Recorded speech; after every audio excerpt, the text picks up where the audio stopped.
In Jesus' warning against the idolatry of money, which is now ever so rampant in the modern world in the West, Jesus says this in Matthew chapter 6. Do not lay up for yourselves treasures on earth, money on earth, and just focus all your energy on that, where moth and rust destroy, and where thieves break in and steal. And then he warns against the idolatry of money. In other words, giving away money as a joyful and willing act of your own choice as you worship the Lord is an effective way to keep your heart from the love of money. It's to demonstrate genuine faith, and it's to honor God.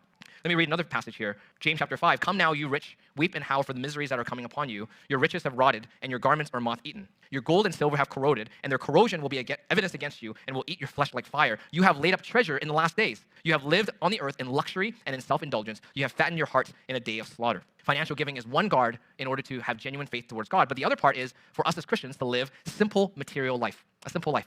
So in other words, as God increases your income, you don't need to follow the patterns of this world and increase your standard of living. That's not the Christian way. The Christian way is you live simply and you serve the Lord.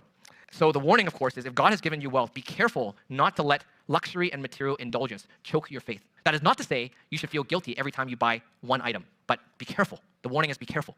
The following point I want to make is regarding why we as Christians, if we have children, why we need to really guard our heart towards materialism. It's for our children. Our children need it. The same point can apply to all obedience towards God, but I feel that because of how rampant materialism is here in North America, this is very necessary to say. Because what breaks my heart as a pastor is that children that grow up in church may go through the external motions of Christianity, but as they get older, will be captured by worldliness and materialism, perhaps because their parents did not guard from this. They weren't generous in their giving. I'm not saying you have to. I'm not going to police you in it, but I'm saying they weren't generous in their giving. They were stingy in their giving. They only spent money on themselves. And second, they were so preoccupied by money and material things. And that rubbed off on the children. And as the children got older, they valued what the parents valued, either in worrying about finances, being too fixated in chasing luxury, or just joining the rat race and being so busy that they have no time for God. Because school is so important. It's for my career. I'm not going to go to church. I can't go to church. I can't go to church right now. I've seen some students going to med school. They don't go to church.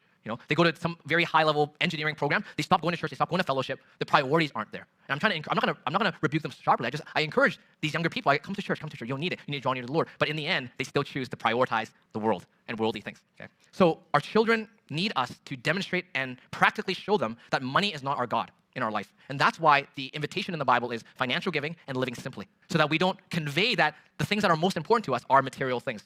My fear is that there are some children growing up in Christian homes and in the church that will grow up and they may not live immoral lives, but they simply live worldly lives.